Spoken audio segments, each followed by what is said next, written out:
fan-driven Razorback talk. For the fans, by the fans. This is Inside the Hawg Pen with your hosts, Razorback Zach and Marcus MC Carlton.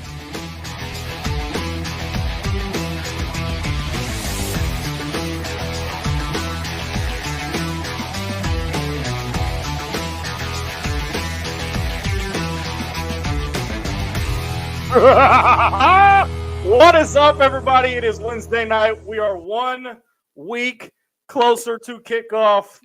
I am your host, Razorback Zach. Welcome to an all-new episode of Inside the Hawg Pen. Hanging out with you here in the Central Arkansas Hawg Pen. And my buddy to my left, my right, I've never been good with directions, but the glue that holds the whole damn thing together and sometimes joins in on the fun. Maybe sometimes more than me. But it's my buddy, my co-host, Marcus MC Carlton. What's up, MC? Hey, man. How's it going? I only have one thing to say. One thing. One thing only. Yeah! He gave me a new button tonight. So I ain't talking about your little stepping stones down there. Trying to give you another. There you go. I did not know about that one. But welcome, everybody, into Inside the Hawg Pen. It is the week number 3. We are talking about the defense. It is going to be a great show. We've got some breaking news for you, so hang tight. Make sure you guys share this.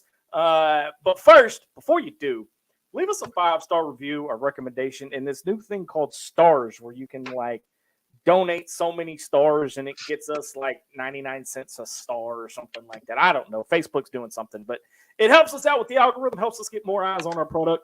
So make sure you guys leave us a 5-star review recommendation. Make sure you like, share, subscribe, follow anywhere that we are on Twitter, on YouTube, and right here on Facebook.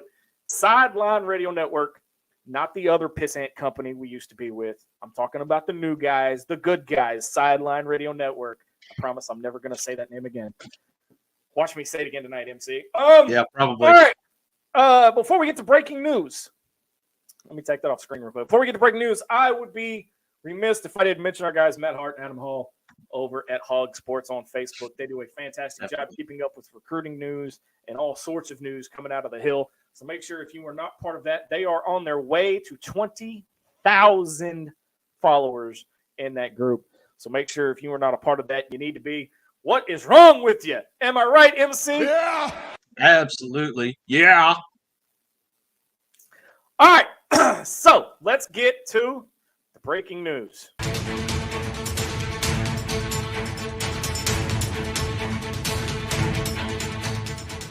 All right, so last week we broke the news and reported that there is no more free parking at Baumwalker on campus, period, during Razorback events. Yeah, for football. That has been abandoned. We got word today from here inside the Hawg Pen. We got word today from our source at the University of Arkansas that the athletics department has abandoned that. And they are now going to put Baumwalker Stadium is going to be half and half. So it's going to be half public parking, free parking. The other half is going to be donor parking where you have to have a parking pass. Now, where is the public parking going to be at Baum East, Zach? We don't know exactly, but if I had to guess, it's going to be to the right. So if you're standing with your back to Baumwalker, it's going to be to the right. So the band building and all of that to the right side of the parking lot. ADA parking is going to be free on both sides. But if you're going to park for free, and if you're going to park and you don't have a parking pass, it is first come, first served. So if you want a parking spot at Baum East, you got to get there at the booty crack of dawn. Parking down at Baum and then going to football. Ooh, that's quite a trick. Now, wait a minute. All right. I've done it. I did it for 2 years. Oh, I've done it. Nobody said it was fun. No, it ain't fun. The Harris Made Chef Services live fan feedback. Guys, if you want in on the action. Blowing it up already, man. Harris Made Chef Services live fan feedback. Adam Green says, after today's practice report, I'm a little worried. I have not seen. Yeah, I haven't. You saw me kind of looking off to the side here. I was trying to gotta parse Twitter or X or whatever it's called now, real quick. MC is going to be working on that. Chuck Pendergrass says, "What's up, guys? Haven't been getting notifications. Sorry, so late to the party." Hey, man, you're right on time. Hey, you're right on time. We started late tonight. That's started on me. Late tonight. And we have finally identified the identity of Crazy Child on YouTube. That Crazy Child is mine. That is my 14-year-old daughter. She is in the last week of freedom before 8th grade starts. Oh, mine went back Monday. School starts for her on August 22nd. William Brown from my neck of the woods says, "Woo Pig from Benton." Doug's one of my dudes. That's one of my dudes from the NEA up here. Doug is a long-time family friend. Hey, glad you're finally tuning in, Doug. He's not the biggest Razorback fan, but he is a fan. We're going to have to change that. What? Not well. I have got him. I have made progress on Doug. Okay, when I first met Doug, he was not a Hawg fan at all. So you could say that a few good things that came from me kind of rubbed off on him, and I've got him to where he's okay with them now. He's okay. So where was he a fan of? Oh, he's still a fan. He's got his team. He's got his team. It's somebody that Arkansas never plays. Ohio State? No. We play. I don't know. Anyway, a little closer to home. Arkansas State? Yeah. Red Wolf? Yep, hey, he is a Red Wolf. That'll change. But maybe watching this show will get him into to call the Hogs one time. He's come over to watch the many of games with me. So it's I remember he got to see the crazy side of MC the first Elite Eight run of Muss's teams. Yeah. He was right up here where I'm sitting tonight. He was sitting across the room from me and watched me lose my mind when Devo hit that shot to beat Oral Roberts. I still want to watch a game with you just to see. I don't know if you do or not, man. That's going to be fun. William Brown says, "I got my parking passes thanks to your show letting me know I couldn't park at Baum." Hey, that's a good thing. But like I said a few minutes ago, things have kind of changed a little bit. Right. Baum East is now half and half. It's now public parking for the Razorback events, and it's donor parking for your parking passes and everything. So look at it this way, William. You have a guaranteed spot now. If you've got a pass, you're good. You've got a guaranteed spot. William Brown says, "Oh well, hell." that's kind of what we say every night, doesn't it? Matt Berry says, "Give a moment of silence for AC Boy." That's another one of my boys. That's NEA coming hard tonight, man. Look, man. Hey, 7 years it's been fans of me, and now it's all you, dude. I bow to your fandom. Hey, Matt goes back to the high school days. Matt and I were high school basketball teammates, so been around longer than long. Put it that way. Adam Green says, "I got a live alert tonight, first in several months." Well, here's the thing. We've been off for several months. This is only show 3 of the new season. Yep. Which, by the way, on my first tangent of the night before we dive off into everything, MC had me do some research. He called me. He texted me the other day and says, "I wonder how many shows we've actually done over 7 years." And several iterations, but 100. This is 154th show of Inside the Hawg Pen total, not counting pregame, postgames, or special editions of anything or crossovers. This is just strictly our weekly show that we come to you every week. It is the 154th show in its existence. So hopefully we have a many more.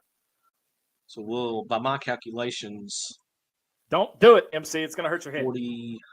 What'd you say? 154. 154 is tonight. So 46. So somewhere around baseball season, we should hit 200. Woohoo!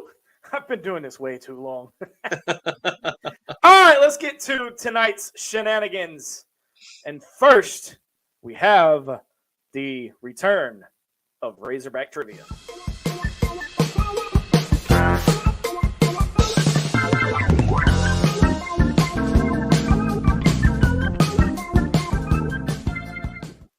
All right, your first question is, who holds the record for most tackles in a single game? Now, the answers are going to come at the end of the show, so if you want your answers in, go ahead and put them in now. We will mark them, and the answers will be revealed at the end of the show. So your first question of the night is, who holds the record for most tackles in a single game? Your next question is, Steve Atwater, the Steve Atwater, NFL Hall of Famer, holds the record for most career interceptions with how many? Steve Atwater, your Hall of Famer, holds the record for career interceptions with how many total interceptions? And your last question of the night is, who holds the record for most sacks in a single game, and what year was it accomplished? MC, do you have any guesses at all? I do, but I'm gonna wait. I'm gonna hold my guesses. I will say this on Steve Atwater though. I got bored at lunch the other day and went down a YouTube rabbit hole and ended up watching some highlights of Steve Atwater. Dude could not play in today's game. Oh no, he would stay suspended, man, because he was a head hunter. Him and Tim and Tony Bula. Yeah, or some and Sam, and I'll even sprinkle some Sam Oljabutu in there. Were some of the hardest hitters I have ever seen. You can't hit like that in today's game. No, you can't. Well, Kenoy Kennedy's in that mix too. Yeah, I watched Kenoy Kennedy knock a guy cold one night in Little Rock. That's right. Yeah. Hey, by the way, Kenoy Kennedy, great friend of the show. Very so before we jump into the defense, a couple things. Hunter Yurachek put a post out. It says work continues at Razorback Stadium for the upcoming season. This includes a new South End video board and new LED ribbon boards, which are not operational at this time. So which one was it that was brand new when the stadium got remodeled? Was it the north end zone? That was the Royal Center was, or was that the south? Well, so we're getting another video board over there. No, maybe I guess it would have. It had to be the north end zone because it had to be the north end zone because that's where they put all the seats and stuff. So I guess it would have had to be. Well, now, and I noticed last year that one of the video boards was getting a little pixelated. So that's a nice upgrade. Yeah, and you think about that. I mean, those things are out there in the weather 24/7, 365. They're gonna take some hits, and they're not gonna last as long as they would say inside Budweiser Arena. So. Right. You got to spend that SEC money somehow. The last part of that tweet is when they are operational, we will light the stadium in Razorback red as a tribute to Alex Collins. Yes. If you did not see our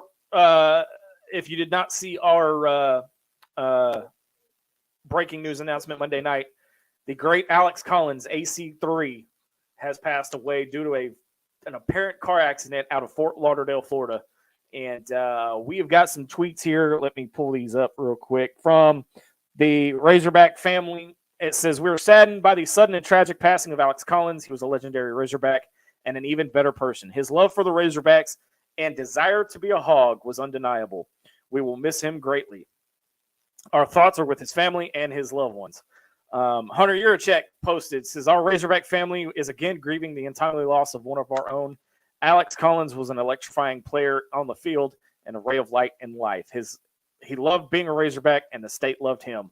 Thoughts and prayers to his family, friends, and teammates. You've got some from the Baltimore Ravens, the USFL. Coach Pittman even said Alex Collins was such a wonderful person and loved the Razorbacks, and we loved him too. Our thoughts are with his family and his teammates and the entire Razorback Nation. R.I.P.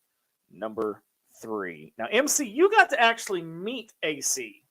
I did, yeah, and I hate that I wasn't able to jump in Monday night. I was not at home when the news broke, and wasn't in a place where I had strong enough phone signal to really jump in. But yeah, so let's see. Let me go back in my memory. It was summer of 2015, right about a couple weeks or so before preseason camp started. My family and I were over in the area visiting. I guess we were over there visiting my brother. I guess I don't know. I don't remember why we were there, but we decided we were going to go eat at a very famous fish place there in Fayetteville on Weddington. You know where I'm talking about? Yeah. I wasn't going to plug them unless they want to be a sponsor, but what the heck? Hey, I'll plug them. I don't mind. But he was actually working there. He was working at the Catfish Hole. He was like the host when you came in, and he's the one that seated you.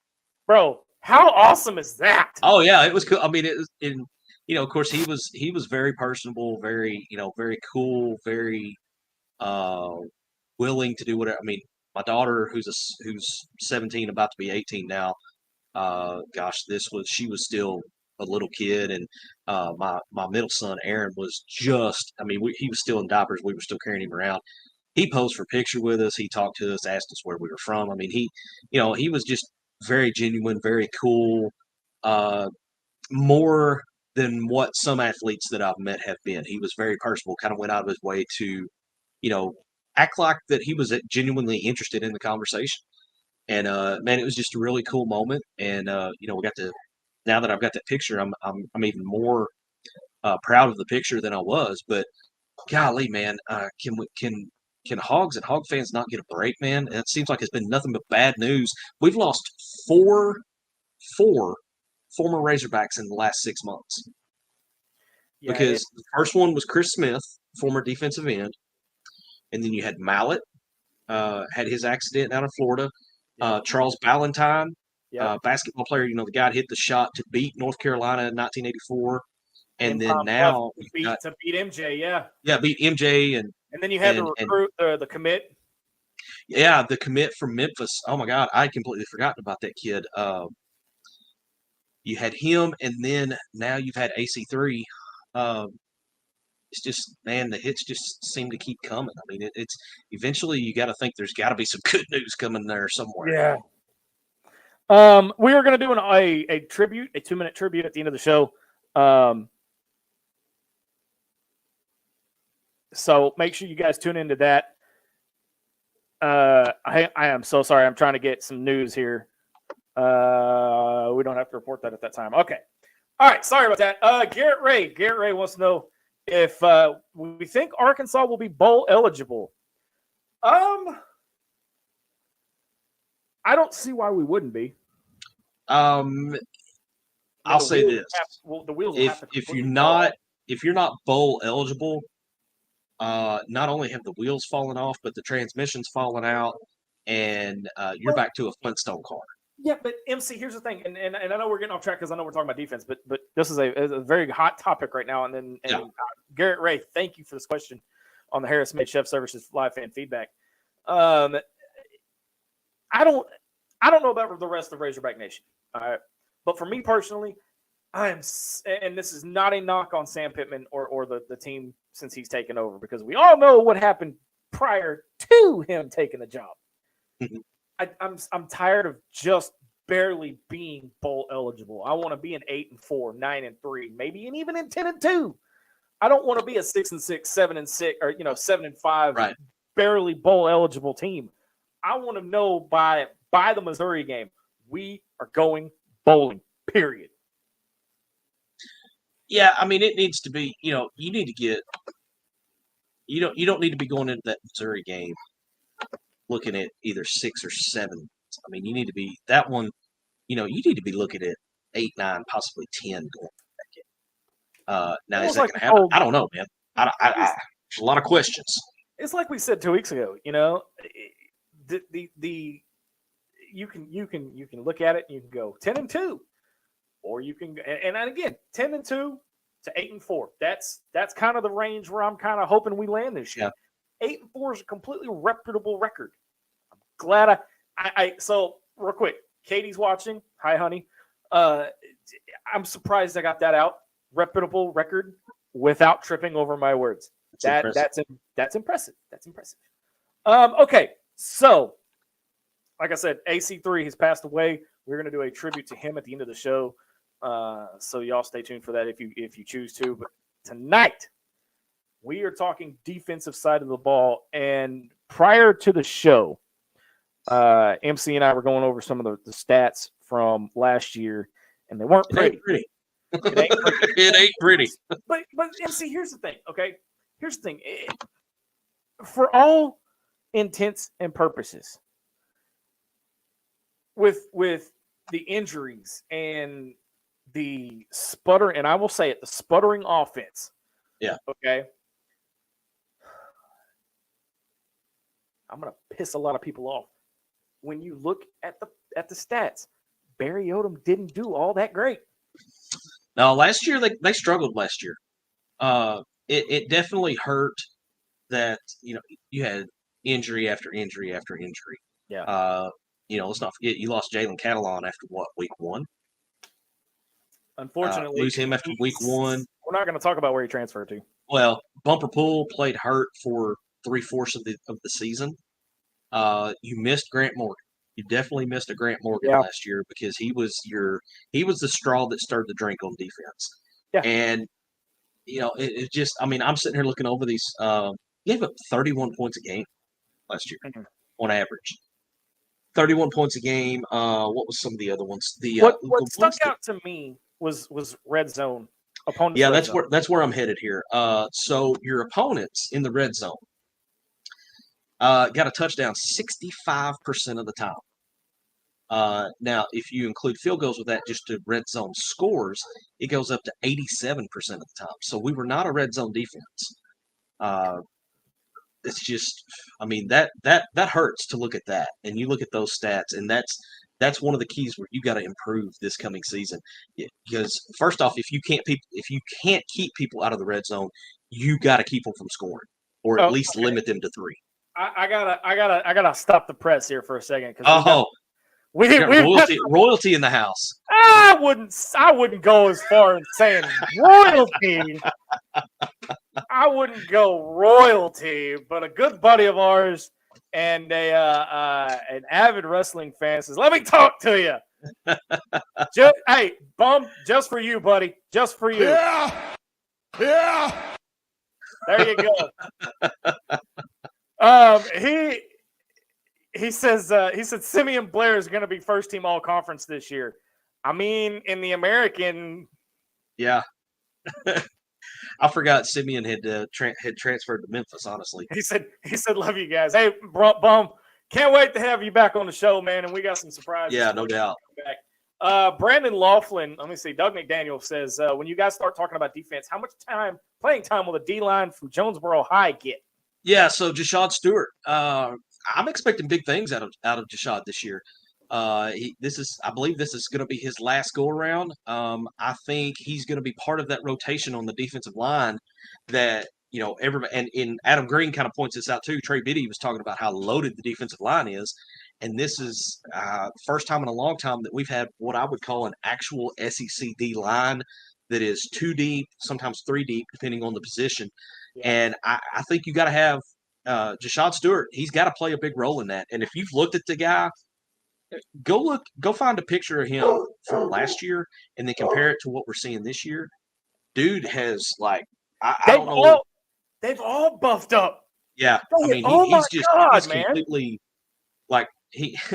I don't even know a good comparison to make, but he's definitely put on probably a good 20, 25 pounds of solid muscle. Well, I don't want to catch him in a back alley on a bad day. No. I can tell you that much. Brandon Laughlin says, "What's up, guys? Y'all ready for September 2nd? And what do you want to see out of the first game against Western Carolina?" Effort. Well, I'm going to go to another comment and tell you exactly what I want to see. Again, NEA coming hard tonight. Buddy of mine, Eric Jernigan. Eric and I are old. Well, we're just old, but we worked together a long time ago.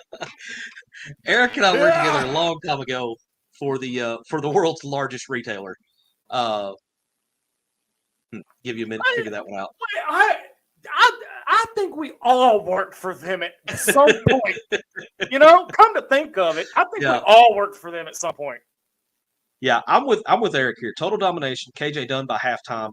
No more scraping by. Absolutely 100%. Yeah. I want to see. Not only do I want to see Jacoby Criswell get quite a few snaps in that game, I want to see Malachi Singleton at quarterback as well. I want to see him get some snaps as well. Here's the thing: is if we're up God amount of points at the end of the first quarter, again, I'm not the coach. They don't pay me these big bucks, right? But if it's already looking as a blowout by the end of the first 15 minutes, pull KJ out and put Jacoby Criswell in. Mm-hmm. All right, I'm good with that. If by halftime it's obvious that they're not coming back and we're just getting reps at this point. Yeah. Put in Malachi Singleton. Fourth quarter, you let the squat. Well, here's what you do in the fourth quarter. I don't care. You remember when Dow Loggins played? He was the holder. He was listed as a quarterback, but all he did was hold. Mm-hmm. There was a game or two that were such blowouts that he was quarterbacking the offense, late fourth quarter. Mm-hmm. There is a walk-on quarterback, and I'm going to pull the roster up because I want to give this kid some props. I'm going to roll through the rest of the comments on the Harris Smith show. Yeah, man, go ahead. Katie, my better half says, I want to see W. Doesn't get any easier than that right there. I think that's what we all want to see. Dylan says Malachi Singleton is what I want to see from the first game. And then Adam Green with the comment of the freaking night so far. I want to see an announcement on the scoreboard that says, enjoy this one. No more games in Little Rock. Hit the button. That's it. Yeah. That wins. Yeah. For those of you that don't know, that I'm is with you, LA Adam. Knight, WWE superstar. All right, so this quarterback I was talking about that I want to see play in the fourth quarter, he's a walk-on from Jonesboro, Riker Acebo. I want to see Riker Acebo quarterbacking the offense in the fourth quarter because Arkansas is up like 73-6 or something like that. Adam Green just wants to watch the world burn.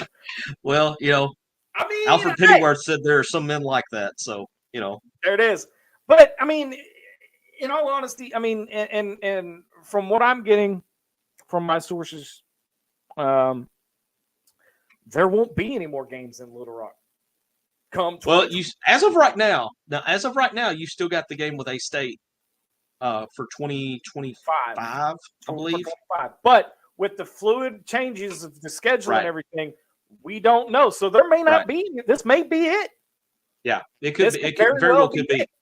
Because if the SEC does what everybody thinks they're going to do, and they go to 9 conference games by 2025, my thought is that's the non-conference game that gets hacked off the schedule. But we'll see. See, I'm beginning to think it might be Memphis. I think it depends on what conference Memphis is in at that point. I think they end up in the Big 12. I do. I think they end up in the Big 12. I mean that seems like the fit to me. That would fit. I mean they've got the and Bum and I, Brandon Bumgarner and I, who's a big Memphis fan, they've got the TV market, Mm-hmm. So I mean they would fit. With the loss of Texas and Oklahoma, you're going to want eyes on your conference. Otherwise, you're going to end up like the Pac-12 and right. Oh, that's a mess out there. Glad I'm not on the West Coast. But we're going to take a quick break. When we come back, we're going to continue breaking down the defense and what we want to see from the defensive side of the ball. You're watching and listening to Inside the Hog Pen on the Sideline Radio Network. Back well done. Right after this.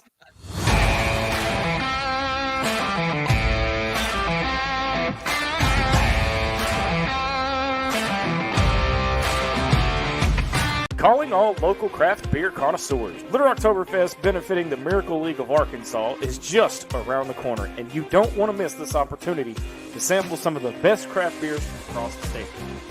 Saturday, September 23rd at War Memorial Stadium from 6 to 9 p.m. Get your tickets now.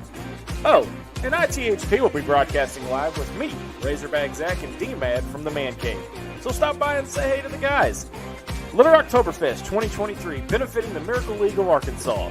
Saturday, September 23rd, 6 to 9 p.m. at War Memorial Stadium in Little Rock.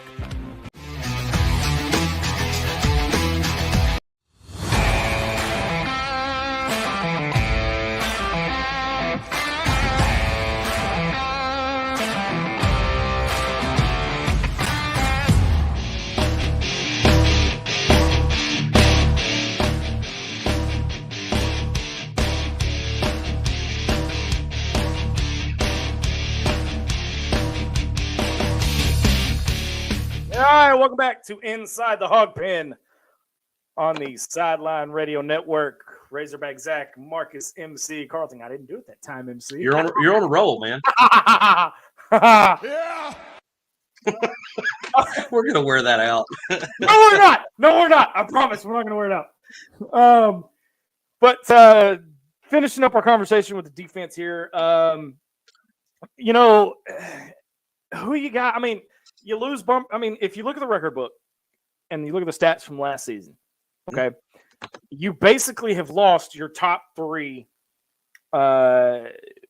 biggest defensive helpers. And you're bringing in new defensive coaches too. See, and that's the thing is you've got a brand new staff on both sides of the ball, on offense and on defense. Now, you've got a familiar face on offense, which again, we talked about it last week.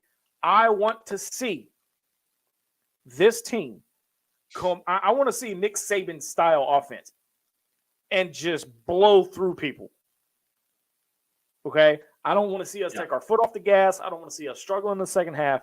But on the defensive side of the ball, arm tackling. Quit trying to bump tackle people and hit somebody. I'm kind of interested to see, because we mentioned that you got a new coordinator. Travis Williams is listed as the defensive coordinator, but Marcus Woodson is listed as the co-defensive coordinator. So how's that going to work? Yeah, exactly. We've done co-coordinators in the past, and I never was really happy with it. If I remember correctly, it was on the offensive side of the ball, because especially, and I think it was under Nutt when that happened, because you had a running game coordinator and a passing game coordinator. And I don't know, man. I think early years, wasn't it? What's that? That was his early years, wasn't it? I don't remember, man. It's been so long ago now but I do remember the co-coordinator thing has reared its head a couple of times, and I'm curious as to how the pecking order works there, because what's the call? I mean, what determines who gets priority on the call on defense? So you've got those questions there with the coaching staff, and then you've also got questions with who's your go-to guy. We talked about a little bit about the defensive line and how stacked allegedly the defensive line is, and how many, how deep it goes. But after you get off that front four, who's filling the role that Bumper Pool played? What's going on in your secondary? You lost Catalan to the transfer portal. You still got Nudie back there, Dwight McLaughlin. You got him, and you got Hudson Clark. You've got some guys in place, but you've also got a lot of key pieces that have not seen what I would call significant playing time. Chuck, I'm trying to get your comment here. Chuck Pendergrass has a great comment about the defense. I want to see this defense not give up 20,000 miles of passing a game against us. Yeah, I'm with you, man. I'm with you 100% right there. I want to see a little more aggressive. We ran that 3-man front a lot last year. And it just didn't seem like we could hardly ever get any pressure. If we got sacks, it felt like to me when we got sacks on the rare occasion we did, they were coverage sacks. I didn't really feel like there was a good aggressive blitz, and maybe that was because of the injuries and you couldn't trust the back seven. Well, to to not get toasted. True, and at the same time, that when you you rush 3 and you drop 8. Yeah. It works sometimes. But you can't, it's like the running game. You can't do it all the time. Yeah. Because teams, go ahead, MC. Well, I was just going to say, Coach Williams has said they're going to be a base forefront, but they're also going to be a multiple as well. And it's going to kind of vary depending on what the opponent does. So, Adam Green, another great comment here. I mean, defense breakdown is where we have to be better. It looked no further than what I pointed out on red zone defense. 87% of the time when our opponents got in the red zone, we were giving up points, whether it was 3 or whether it was 7. I mean, that's too high. When you stop and think about it, I mean, you mentioned the co-coordinators. Look at what Marcus Woodson did at Florida State. Yeah. All right. I mean, if he can do that with Florida State, I don't want to say too much of the Kool-Aid. You would hope that there's a little better talent here to work with than there was at Florida State. You would hope. But I think it comes down to, again, it's not the X's and the O's, it's the Jimmies and Joes. And do we have more Jimmies and Joes on defense than we had last year? One of the things that was very smart on defense was moving Hudson Clark. That was an initial gamble that turned out to really work out. I mean, you're playing with house money there now. Everybody remembers the Ole Miss game where he had 3 picks. And we thought, oh, my God, this guy's going to light it up. And lo and behold, the rest of the season, what happened? He got burnt every single time. Well, and honestly, I think in that game, that was just one of those games where everything went right for him and everything went wrong for Matt Corral. But I think he's at the better position now. Yeah. That he's moved into safety. Chuck Pendergrass makes a very good point. They've got to at least make the quarterback uncomfortable. That helps him make mistakes. Absolutely. And that's one of the things that, and again, I have said it for years. The Arkansas's defense has been its Achilles heel for many, many, many, many, many, many years. Yeah. If you can't get to the quarterback, you got nothing. He's just going to light you up all day. Yeah, you can take an average quarterback, and if you can't get any pressure on him, he's going to look like Tom Brady. No. So you've got to and you don't have to get him every time, but you've got to get him enough to where it's in his head and he's thinking about it, and he's hearing those footsteps, and he's rushing himself, and he's not getting a good read on the defense because he's worried about, am I about to get my head knocked off? You know, since you said getting your head knocked off, you know what this team really needs? A Danny Bateman. A what? If you get the reference, you'll know why I said it. Danny Bateman and Footsteps Falco. Oh, okay. When I see red, man, I'm gonna get it. That one didn't even hit back here. That one went completely. Did I stump MC? You stumped me. Yes.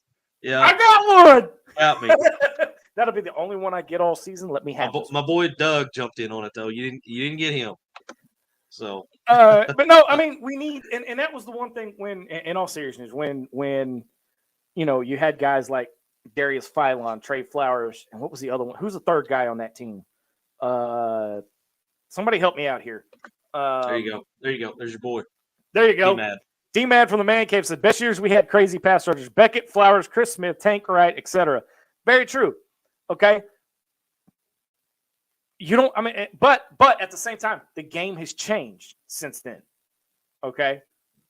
We need a Trey Flowers. We need a Darius Philon. Martrell Spate. Thank you. That name. Oh, yeah. That just came to me. Spate was a good one too. You have to have an aggressive defense because one of the things I've noticed over the years is that we're not arm tackling. We're not gang tackling. We're just bumping into them and hoping they fall down. Eric Jernigan says, Hudson Clark's going to surprise people this year. People love to hate on him, but he's starting for a reason. He isn't the fastest guy, but his technique is good. Nobody outworks him, and his football IQ is high. Yeah, I think he's one of those guys that you would label as scrappy. And he's very much to me, he has some of those similar characteristics that Grant Morgan had. He's got the high IQ, may not be the most athletic guy on the field, but I don't think anybody's going to go harder than him. So I think Eric's right on with his assessment there of Hudson Clark. And I mean, if you look, there was one of the preseason magazines, one of the national preseason magazines, had him as the top returning safety. I did not see that. In the SEC. Sorry, in the SEC. Okay, I did not see that. But and he's like a pencil, dude. I'm hoping he put on. Oh yeah, I mean that. Maybe Ben Souders got him to kind of bulk up a little bit too. Right. But like I said, when you play guys like Texas A&M, Texas A&M is going to be one of them. LSU, I think Adam Green had a comment. Man. I mean. Said fourth game of the season will tell the tale about this defense. The hated LSU Cajun Possums. I've heard them called a lot of things. Never heard them called the Possums. So corn dogs. Yeah, that's my favorite. When you and again, I'm gonna say this: when you play the SEC elite, Georgia, Alabama, Texas A&M, and I will put Texas A&M there because they kicked our ass several times. I mean, we beat them once. The whole time they've been in the conference. LSU, when you play the SEC elite, all right, you're going to have a defense. Offense is not going to be your best friend. You have to have defense, period, because the talent level on those four teams at any given time can be skyrocket, okay? Can be sky high. Here's the problem. Everybody's looking at me right now going, but Arkansas's SEC elite. No, we're not. But we're not a bottom feeder anymore. Okay. No, we've moved out of the basement. We're on the ground floor now. We're third, fourth in the SEC is right about where we need to be.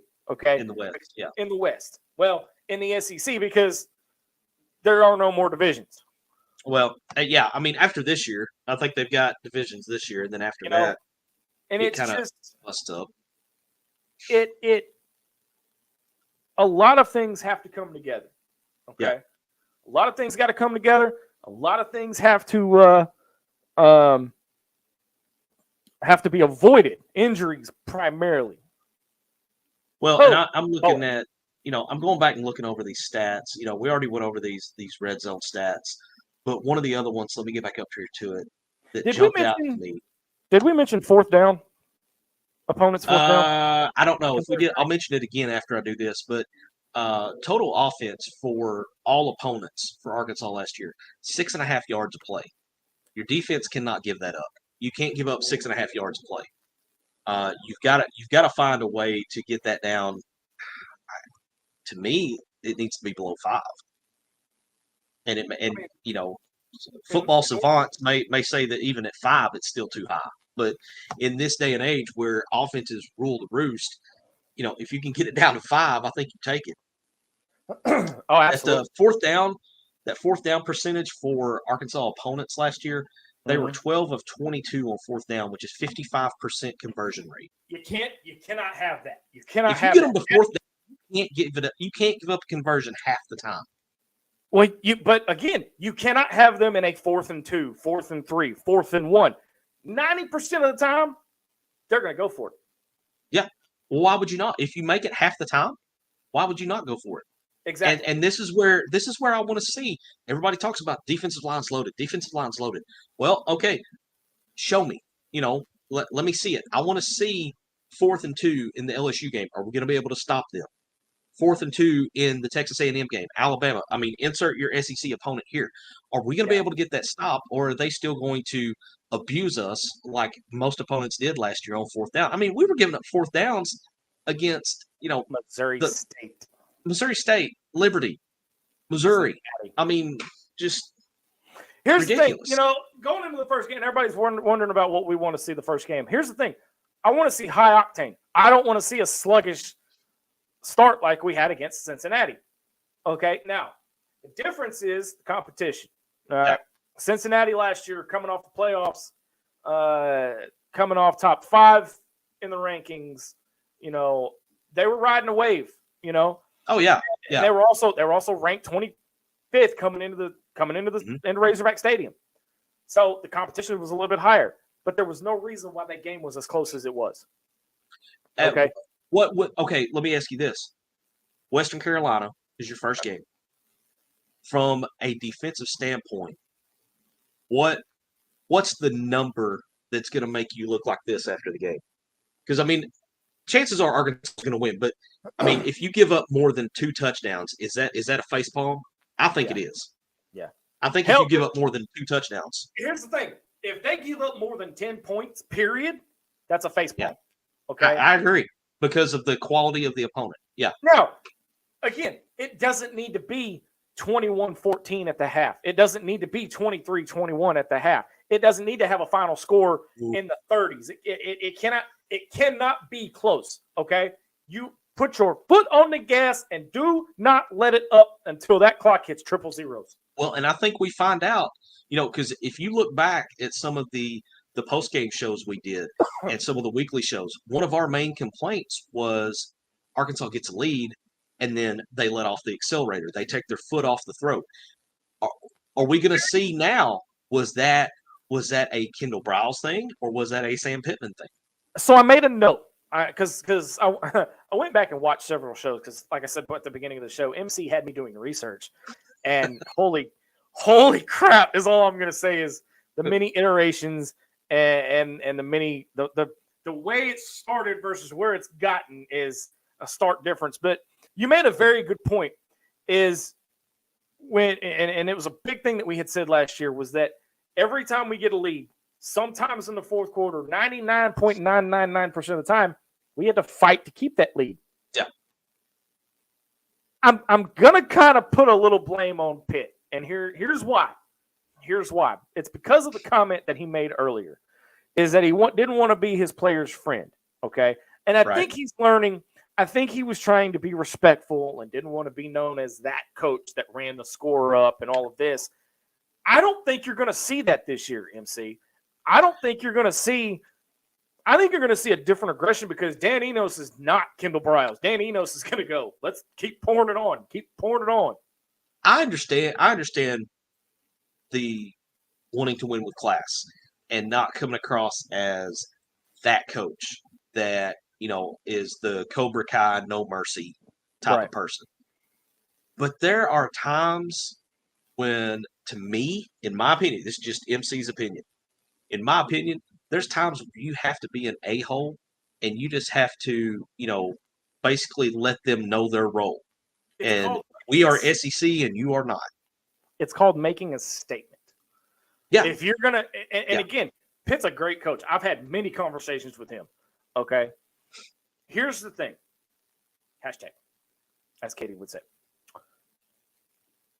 There are times that you're going to want to make a statement in the conference for people to look at you and get the respect that Arkansas deserves. Okay. And in order to do that, you got to ram it down their stinking throats. Yeah. Woosah! I'm getting up on my soapbox. Yeah. You have to be able to run it down their throat and not feel bad about it. Okay. So when a Bob Holt, yes, I'm going to name drop Bob Holt from the Arkansas Democrat Gazette. When he asks you questions in the post-game press conference, why did you feel the need to run the score up as much as you did?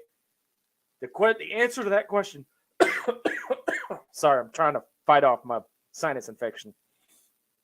The answer to that question needs to be very simple. I wanted to make a statement. I wanted to put the SEC on notice. Well, and I got, I kind of subscribe to the old Steve Spurrier mentality of when he was at Florida. You don't want us scoring, get better and stop us. I kind of subscribe to that. I mean, it's what is it that you always say? We didn't come to paint. Exactly. I mean, that was the thing. I mean, it's just the way it is. Doug McDaniel's got a really good point here I want to get to as far as like beating teams down. Unfortunately, the margin of victory is something that poll voters look at. And if the defense can't stop the offense, you can't take a knee on every play in the fourth quarter. This is very true. Very true. Allow me to retort. Allow me to counter that argument. Bring it. If you can score easily, why not do it? I mean, hell, USC. Look at USC back in 2005. USC ran 70 points on us because we could not stop them. We tried. Right. That game, we played our ass off. Okay. Well, and I mean, hashtag here's the thing. I'm still in your line now. When you get those guys in the game that are second team, third team, they want to hit on offense. They want to hit the end zone just as badly as KJ and Rocket and those guys do. I guarantee you, Malachi Singleton wants to get in the end zone as badly as KJ does. Yeah. So why would you want to break that mentality and tell them, say, hey man, let off the gas a little bit. We're gonna go cruise control here. Even if you let off the gas and you can still score, why not do it? Okay. Yeah, I think you have to. Why not do it? If you've got your team that's got that killer mentality, and I mentioned it before, the Cobra Kai, no mercy. Mm-hmm. I mean, because that was a gift that I sent so many times last year. That no mercy, keep the foot on the throat. Let's end this. Let's break them. Break their spirit. Perfect example. The Liberty Bowl. Oh, 100%. Yeah. That game should have been over. That game should have been over. Should have been over at halftime. There's no freaking reason that game should have gone to 3 overtimes. I agree. Should have been over with at halftime. None. Now, we don't know who to place blame on. Okay? We don't know. All right. By the way, I will still stick to my guns. I was not targeting on Quincy McAdoo. That hell, he's up there with freaking Mark Curls. Which, by the way, next time, new week. Screw you, Mark Curls. I got one more question in here from Doug. I got to get in here. He asks, "Are there any?" Read. Screw you, Mark Curls. Are there any freshmen that will come in and make an immediate impact? I don't think so on defense. I'm looking through the roster here. None of the names are jumping out at me of defensive freshmen. Now, on offense, Luke Haas is going to start at tight end day one. Ooh, that's going to be. He will start tight end day one. That kid, I listened to Clay Henry talk about him the other day, and Clay Henry was very complimentary of him, talked about his skill set. And here's what he said about him. He said he's not as good as the guy at Georgia, meaning Brock Bowers, who was a freshman All-American at Georgia. He said, but he's not far behind. So for Clay Henry, of all people, to throw that out there and make that comparison, because Clay is not a sugarcoater. Clay will tell it like it is. And if somebody is not as talented as what he's being hyped up to be, Clay has a very good way with words of saying that. But when he said that, he said he's not quite as good as Brock Bowers. That really grabbed my attention, because arguably Brock Bowers is one of the best tight ends in the game right now. Uh-oh. Something coming in.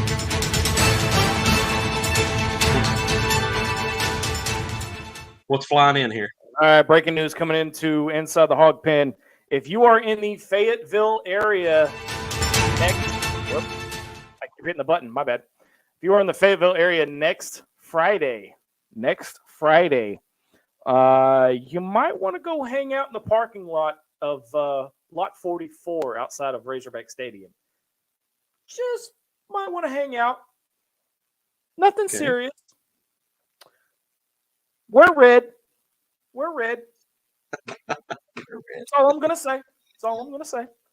Not allowed to say what it is, but if you're in the Fayetteville area and you know, okay, or even if you're not and you want to take a drive to Fayetteville, yeah, Friday afternoon, about 3:00, I think.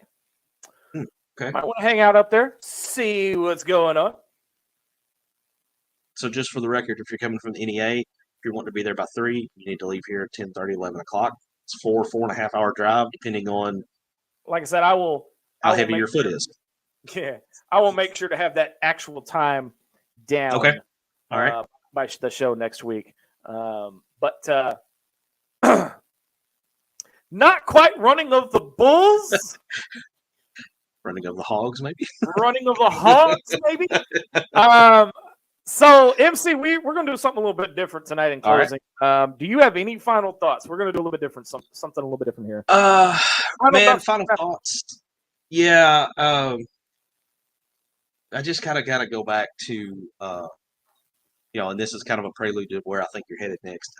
Tragedy of AC, and I've seen it come across many tweets. None of us know when our time is up, so make the most of it. Make the most of every day. Take care of each other. I got a good buddy here in Jonesboro that has a radio show, and at the end of his show every day, he says this, and as I continue to get older, it resonates more and more with me. And it's always take care and tell the ones you love that you love them, because you never know when, or more importantly, if you're ever going to get the chance to do it again. Yep. We're going to go through Razorback trivia, and then I'm going to have my final thought. And we're going to wrap up with a memorial to Alex Collins. So your Razorback trivia questions were: who holds the record for most tackles in a single game? Hall of Famer Steve Atwater holds the record for most career interceptions with how many? And who holds the record for most sacks in a single game, and what year was it accomplished? Anybody have any guesses? I don't think we have any guesses in here yet. So we are going to go ahead and give those answers. Your first answer is who holds the record for most tackles in a single game? Ronnie Cavness with 29. 29 against Texas, 1963. Now here's the fun fact about that. He did it again at Texas the following year in 1964. And everybody knows what happened in 64. Yeah. So your 29 next question, tackles in a game. That's insane. That is insane. Steve Atwater holds the record for most career interceptions with how many? He had 14 in his career at Arkansas. You know what sticks out to me about that? What's that? If it was 15, it would have changed. It would have had like a butterfly effect and changed the entire path of Razorback football, because in 1988, I believe it was, down at Miami against number 1 Miami, he dropped an interception that would have sealed an upset victory on third down. Ooh. So Miami goes 4th down, kicks field goal, wins, I believe, 17-16. Ooh. And your final question of the night: who holds the record for most sacks in a single game, and what year was it accomplished? Wayne Martin from the NEA. Yeah, we got the NEA theme going tonight, man. Did it against Ole Miss in 1988 with 5 sacks. Shout out to the Cross County Thunderbirds. That's the alma mater of Wayne Martin from Cherry Valley. So with that, we are going to wrap it up. My final thought of the night. In closing, we're going to do something a little different. It's been a tough year for Razorback Nation so far. And we lost another great earlier this week. And it just goes to show that life is short. So I want everybody tonight, if you can, call your mama and just talk her ear off. Doesn't even have to be about anything important. Just talk her ear off, because you never know. Like Cody Johnson's song says, because you never know when you can't do it anymore. Yep. I actually had lunch with my mother yesterday. Hug your babies. Tell your loved ones you love them. Say you're sorry. Say your prayers. And we're going to close this show with a 2-minute tribute to AC3. Hope everybody has a fantastic week. We are 1 week closer to kickoff. From Marcus MC Carlton, I'm Razorback Zach. You've been watching an all-new episode of Inside the Hog Pen. God bless all of you, and go Hogs.